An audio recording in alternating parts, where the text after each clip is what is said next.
Mən Yenikənd kəndində, Kürdəmir rayonu Yenikənd kəndində Məmmədov Qara Həsənoğlu. Yaşım 80-dır.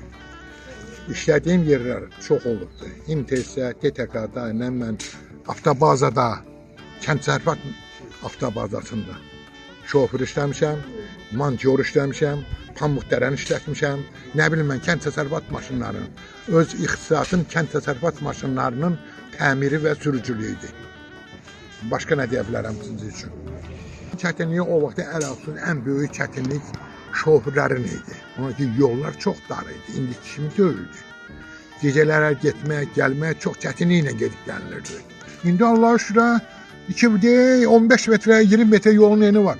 Nətər getsən get, gənə onu məsələn avar edirlər.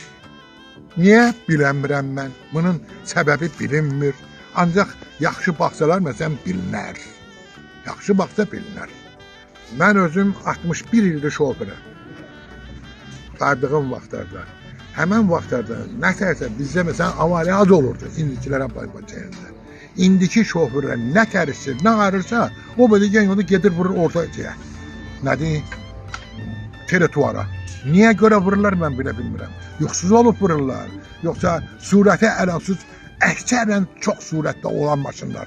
Mən televizora fikir verirəm. Olan avariyanın əksəriyyəti yol nişanlarına riayət etməmək, bir də möhkəm, uzun, böyük surətlə sürülmək. Buna görə də avariyalar çox olur.